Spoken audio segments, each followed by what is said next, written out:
एक सिंध जवा, एक सकाफत जवा, नारो सदा जिए सिंध जवा, जिए सिंध जवा।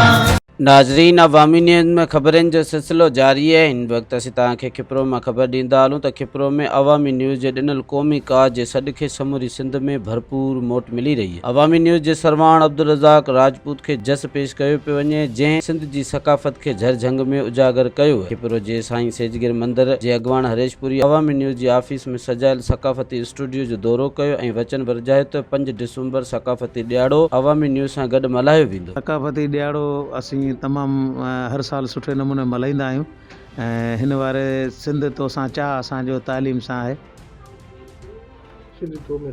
सिंध तो में साह असांजो तइलीम सां चाह असांजो। अॼु इन हवाले सां असां तमामु सुठा प्रोग्राम रखिया आहिनि ऐं असांजी सिंधु धरती सदाईं शाद ऐं आबाद रहे, सरसब्ज़ रहे, हिन जा खेत, हिन जा हारी, हिन जा नारी। ऐं अॼु असांखे ॾाढी ख़ुशी थी आहे, अवामी न्यूज़ वारनि एॾो असांखे ज़बरदस्त हिते प्रोग्राम रखाया आहिनि ऐं असां शुक्रगुज़ार आहियूं रज़ाक भाई जा।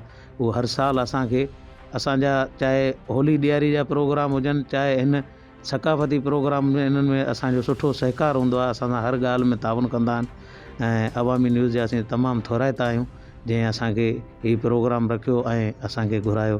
वॾी महिरबानी। असीं 5 डिसंबर जो सकाफ़ती मल्हायूं था ऐं अवामी न्यूज़ जी थोराइता आहियूं। असांखे ॾाढी ख़ुशी थी आहे हिते अवामी न्यूज़ जे स्टूडियो में अचण ते। हरीश के बी जा थोराइता आहियूं जंहिं असांखे हिते स्टूडियो में घुरायो। असीं उन्हनि जा तमामु घणा थोराइता आहियूं। सिंध सकाफ़त जे हवाले सां सिंधी टोपी अजरक जो ॾियारो मिलायो पियो वञे, उन हवाले सां असीं हारी नारी ॾाढा ख़ुशि आहियूं। अवामी न्यूज़ जा थोराइता आहियूं। मज़ीद खबरों और तफसीलात के लिए विजिट करें हमारी वेबसाइट www.awamiNewsHD.com।